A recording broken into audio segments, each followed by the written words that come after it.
প্রিয় নবম দশম শ্রেণীর শিক্ষার্থীরা এবং যারা এসএসসি পরীক্ষার্থী রয়েছে, আমরা আজকে তোমাদের ত্রিকোণমিতি অর্থাৎ 9.2 অনুশীলনীর সপ্তম পাঠের ক্লাসটা করছি। আগের পাঠগুলো যারা দেখোনি, আমরা ভিডিও নিচে প্লে লিস্টের লিঙ্কটা দিয়ে দেবো, সেখান থেকে দেখে নেবে। আজকে আমরা অনুশীলনীর যে হচ্ছে যে 28 নম্বর সৃজনশীলটা রয়েছে, আমরা এই অঙ্কটা সলভ করব। তো এইখানে উদ্দীপকে দেওয়া আছে ত্রিভুজ এবিসি এর বিকোণ সমান হচ্ছে 90 ডিগ্রি। আর এদিকে যে তথ্য ছিল, এবি বাহুর মান হচ্ছে 5 সেন্টিমিটার, আর বিসি বাহুর মান দেওয়া আছে 12 সেন্টিমিটার। ক নম্বরে এখানে আমাদের এসি বাহুর দৈর্ঘ্যটা চাওয়া হয়েছে। আর খ নম্বরে দেওয়া হয়েছে সি কোণ সমান যদি থিটা হয় তাহলে সাইন থিটা প্লাস কস থিটার মান নির্ণয় করো। আর গ হলো দেখাও যে sec square theta plus cosec square theta সমান sec square theta dot cosec square theta. তো এগুলো চিত্র দিয়ে করতে হয়। আমরা এমন একটা সমকোণী ত্রিভুজ এঁকে নেব যার বি কোণটাকে আমরা 90 ডিগ্রি করব, আর এই বাহুগুলোর মান এইভাবে আমরা বসাবো। তো এই চিত্রটা আসলে সেইভাবে যে একদম হচ্ছে যে কি বলবো প্রস্তুতিমূলকভাবে করতে হয় তা না, জাস্ট স্কেল দিয়ে অথবা হাত দিয়েও যদি এইভাবে আমরা খাড়া করে দেই, এটি কিন্তু সমকোণ বা 90 ডিগ্রি হয়ে যাবে। তো এখানে বি কোণটাকে আমার অবশ্যই 90 ডিগ্রি করতে হবে, এটা হলো সমকোণ, কেননা ওখানে বলে দেওয়া আছে বি কোণ 190 ডিগ্রি। আর এখানে আমরা তাহলে এ আর সি আমরা এখানে বা এখানে যে কোনো এক জায়গায় আমরা এ আর সি দিতে পারবো। তো এবি বাহুর মান দেওয়া আছে 5 সেন্টিমিটার, তো এই বরাবর আমরা 5 সেমি লিখে নিলাম। আর বিসি বাহুর মান দেওয়া আছে, এটা হচ্ছে বিসি, এটা 12 সেন্টিমিটার। তো সেক্ষেত্রে ক নম্বরে এসি বাহুর মান চাওয়া হয়েছে। তো এটা তোমরা জানো যে সমকোণী ত্রিভুজে পিথাগোরাসের উপপাদ্য দিয়ে এই মানটা বের করতে হবে। তো আমরা এখানে একটু লিখে নিই যে দেওয়া আছে উদ্দীপকে ঠিক যেভাবে বলা ছিল, ত্রিভুজ A B C A B কোণ সমান হচ্ছে 90 ডিগ্রি। আর যে বাহুগুলো দেওয়া ছিল, এ বি সমান হচ্ছে 5 সেন্টিমিটার, আর বিসির মান দেওয়া আছে হচ্ছে 12 সেন্টিমিটার। তো এইখান থেকে এসি বের করতে গেলে আমরা যেটা করব যে অতএব পিথাগোরাসের উপপাদ্যে যেটা ছিল যে অতিভুজের উপর স্কোয়ার, অর্থাৎ এই সমকোণের বিপরীত বাহুটাকে বলা হয় অতিভুজ। বিপরীত মানে হচ্ছে দেখো, এই যে এসি বাহু আছে, এসি বাহুটার সাথে এই কোণের কোনো টাচ নেই, যেমন এই বাহুটার সাথেও একটা টাচ আছে, এই কোণটার এই বাহুটার সাথেও টাচ আছে। তো যেটার সাথে টাচ নেই সেটা হচ্ছে বিপরীত বাহু। তো এই 90 ডিগ্রি বা সমকোণের বিপরীত বাহুটাকে অতিভুজ বলা হয়। অর্থাৎ পিথাগোরাস যেটা প্রমাণ করেছিলেন যে অতিভুজের উপর যদি স্কোয়ার দেওয়া হয়, এটা অপর যে দুটো বাহু থাকলো অর্থাৎ এ বি আর বিসি, তাদের স্কোয়ারের যোগফলের সমান হয়। তো এইখানে পাশে আমরা লিখে দেব যে এটা আমরা কোথায় পেলাম, পিথাগোরাসের, এটা গণিতবিদের নাম, পিথাগোরাসের উপপাদ্য হতে। উপপাদ্য, এটা অষ্টম শ্রেণীতেও তোমরা পড়েছো, নবম দশম শ্রেণীতেও রয়েছে। তো এইখানে আমরা এখন দুটো বাহুর যদি মান বসিয়ে দিই ডান পাশে, তাহলে এসির মান আমরা আস্তে আস্তে পেয়ে যাব। তো এবির মান ছিল 5, তাহলে 5 স্কোয়ার, আর বিসির মান ছিল 12। জয়েন্ট রাশি আসলে এটা ব্র্যাকেট দিয়ে দেওয়াই ভালো, এটাও আমরা ব্র্যাকেট দিয়ে দিতে পারি। তো এখন আমরা জাস্ট ক্যালকুলেশন করব। তাহলে এসি স্কোয়ার সমান, এটা হচ্ছে 5 স্কোয়ারে 25, আর এদিকে 12 স্কোয়ারে হচ্ছে 144। এবার ডান পাশটা আমরা যোগ করে ফেলি, তাহলে এসি স্কোয়ার সমান 5 আর 4 9, 4 আর 2 6, 169। আর স্কোয়ারটা এই পাশে গেলে রুট ওভার হয়ে যাবে। তো রুট ওভার হলে সাধারণত প্লাস মাইনাস দেওয়া হয়, কিন্তু এখানে বাহুর দৈর্ঘ্য মাইনাস হয় না, যার কারণে আমরা এখানে প্লাস মাইনাসটা ইউজ করব না, সরাসরি রুট ওভার 169। তো এটার বর্গমূল করলে হবে 13। এটা হচ্ছে আমাদের এসির মান। এই ক নম্বরে আমাদের এই এসির মানটাই চাওয়া হয়েছিল। সো এটাই হচ্ছে আমাদের অ্যান্সার। এরপর আমরা খ নম্বরে ঢুকছি। খ নম্বরে যেটা বলা হয়েছিল যে সি কোণ সমান থিটা হলে তাহলে এই কোণটাকে আমরা থিটা নামকরণ করব।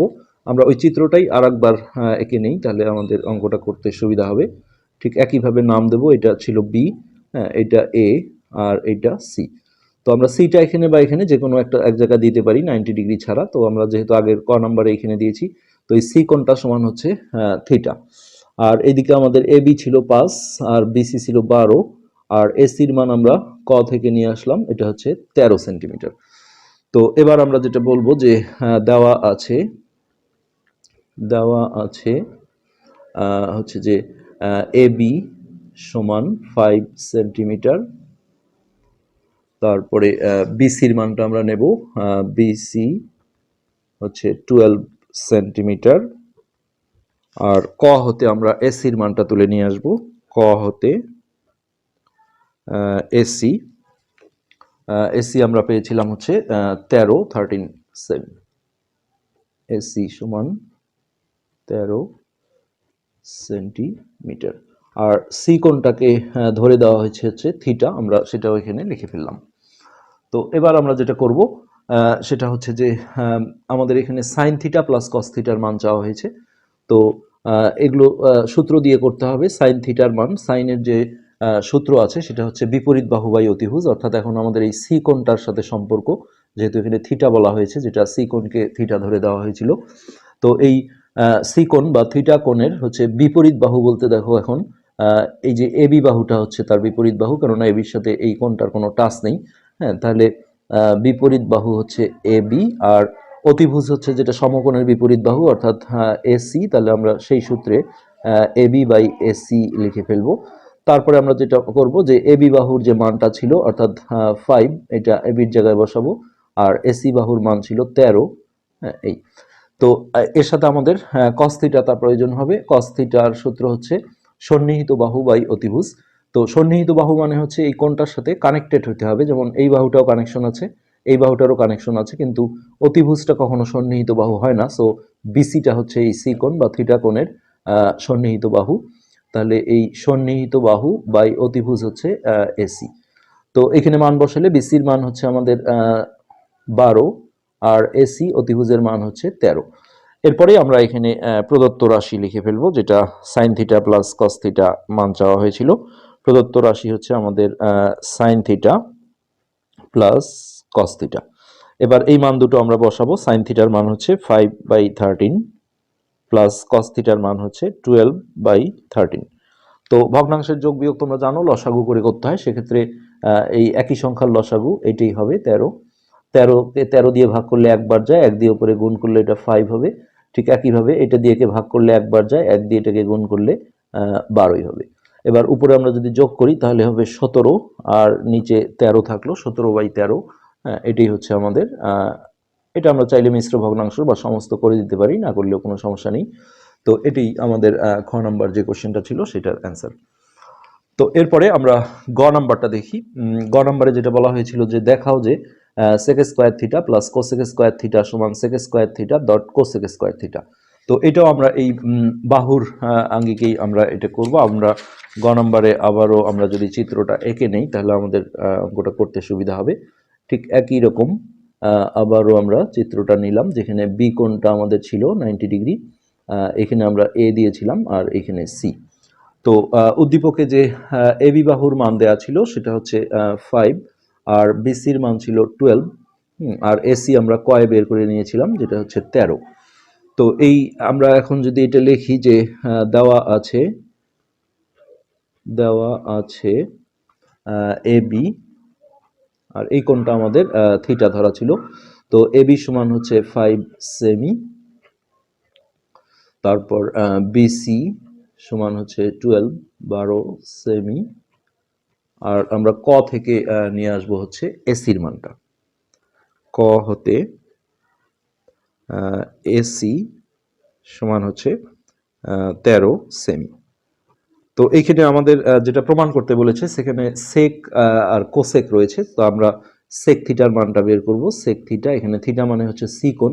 তো সেক তোমরা জানো যে কসের উল্টা, অর্থাৎ কসের যে সূত্রটা আছে সেটাকে জাস্ট উল্টা করে দিলেই হবে। কসের সূত্র ছিল সন্নিহিত বাহু বাই অতিভুজ, তাহলে সেকের সূত্র হবে অতিভুজ বাই সন্নিহিত বাহু। তাহলে অতিভুজ ছিল আমাদের এসি, আর এই কোণটার সন্নিহিত বাহু মানে কানেক্টেড বাহু অর্থাৎ বিসি ধরতে হবে, বিসি। তো এসির মান হচ্ছে 13, আর বিসির মান ছিল 12। ঠিক একইভাবে আমরা কোসেক থিটা বের করে নেব। কোসেক থিটা এটা হলো সাইনের উল্টা, সাইনে ছিল বিপরীত বাহু বাই অতিভুজ, এখন হবে অতিভুজ বাই বিপরীত বাহু। তাহলে অতিভুজ হচ্ছে এসি, হ্যাঁ, বাই এই কোণটার বিপরীত বাহু হলো এবি। এবি তো এসির মান ছিল 13, আর এবির মান হচ্ছে 5। আচ্ছা, এবার আমরা লেফট হ্যান্ড সাইড, যেহেতু এখানে প্রমাণ করো যে আছে, এটা বাম পক্ষ দিয়ে করতে হবে। হ্যাঁ, লেফট হ্যান্ড সাইড ছিল আমাদের sec square theta plus cosec square theta. তো এখানে যেহেতু স্কোয়ার নেই, আমরা এই মানগুলোতে জাস্ট স্কোয়ারগুলো দিয়ে বসাবো, অর্থাৎ সেকের মান আমরা বের করেছি 13/12, তার উপরে স্কোয়ার, আর প্লাস কোসেকের মান ছিল 13/5, তার উপরে স্কোয়ার। তো এগুলো স্কোয়ার করলে 13-র স্কোয়ার হচ্ছে 169, 169, আর 12-র স্কোয়ার হলো 144, প্লাস এখানে আবারও 13-র স্কোয়ার 169, আর 5-এর স্কোয়ার হবে 25, অর্থাৎ 25। তো এবার আমাদের এই জায়গাটায় ক্যালকুলেশন করে নিতে হবে। তো 144 আর 25, এই দুটোর লসাগু হচ্ছে 3600। তোমরা করে দেখবে এটা 3600। তারপরে আমাদের যেটা করতে হবে, আমরা বোধহয় একটু দেখি, এটা প্লাস ছিল, 3600, ঠিক আছে। তো এই 144 দিয়ে এই 3600-কে যদি আমরা ভাগ করি, এটা আমার সাথে আসলে ক্যালকুলেটরটা নিয়ে বসা হয়নি। 3600-কে যদি আমরা ভাগ করি তাহলে কতবার যায় দেখি। 2 বার দিলে 4 দুগুণে, হ্যাঁ 2 বার যাবে প্রথমে। 4 দুগুণে 8, 4 দুগুণে 8, 2 অক্ষে 2, 2, 9, 10, 11, 12, 13, 14, 15, 16, 7, তারপরে আমরা এখান থেকে 0 কেটে নিলাম। তো এটা 5 বার দিলে 4 5 20, 0 হাতে 2, 4 5 20 আর 2 22, 2 হাতে 2, হ্যাঁ 5 বারে মিলে যাবে। 5 বার দিলে এটা হচ্ছে যে 25 বার যায় এটা দিয়ে।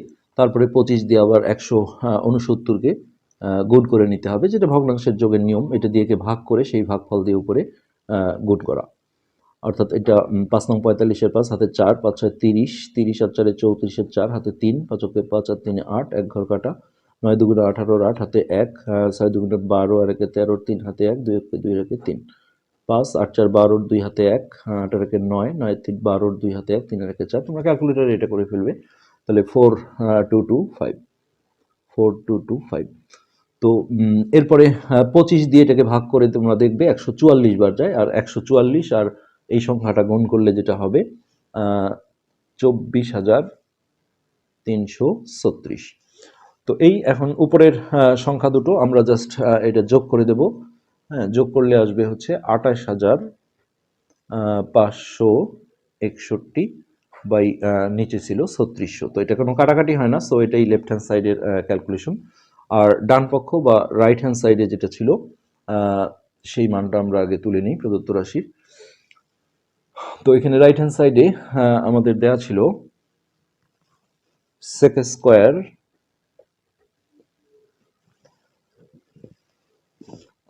আমরা একটু অঙ্কটা দেখি, সেক স্কোয়ার থিটা 28 নম্বর,